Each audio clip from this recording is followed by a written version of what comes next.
The new CBA right now is obviously a massive deal for everybody involved in the business that is the NFL.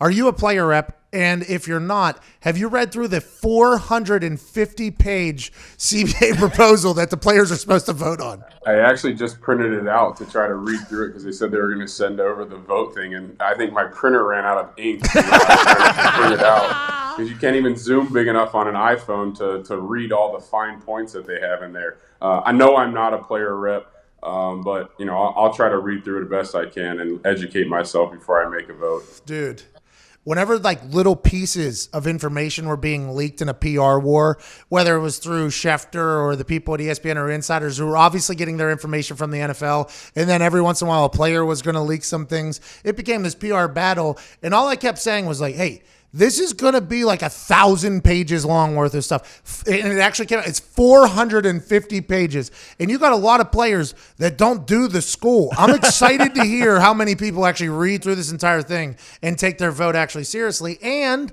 do you think the OGs in the NFL, yourself included, men who have had a lot of success, who have been there, done that for a lot of things, the business side of it and on-field stuff, off-season, in-season, all that stuff, do you think their words are going to carry a lot more weight than people think? Or do you think this is going to be something where each guy is voting individually?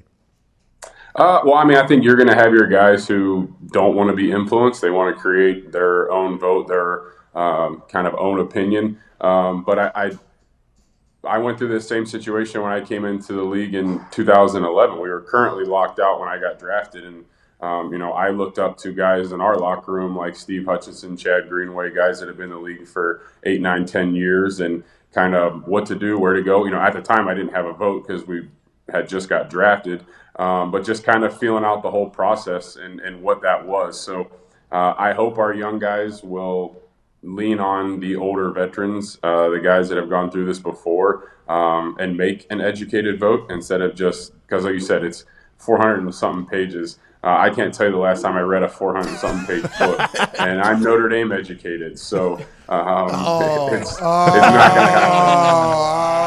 wow. Oh, wow. I know it's not a Mountaineer education, but I dropped out. Steve. me too. I talked about this a couple times whenever the CBA negotiations were just starting and how they thought they were going to have a deal done early was the original reports that the NFL was putting out there to kind of put pressure on the NFLPA. There was a lot of regret with that last CBA that was signed, like the year following the CBA being signed. Trips home on flights, in the locker room. There was a lot of regret. There's a lot of buyer's remorse in the people that signed that. That's why I think whenever the OGs speak, I think it's a lot more important than what people are thinking, just them being greedy. It's like, well, they've been there, done that with this one last time, and they heard the conversation from everybody afterwards that was like, oh, yeah, we got screwed in this thing. And I'm assuming that a lot of people are trying not to do the same damn thing. Well, and I think, too, you've been around this league long enough. Nothing gets done until the 11th hour. The NFL can say they want to get something done early. The PA can say that we're going to try and we're going to convene and try to get something done early. But when has that ever happened? Until the pressure's on and it's going to get to that 11th hour, we'll see.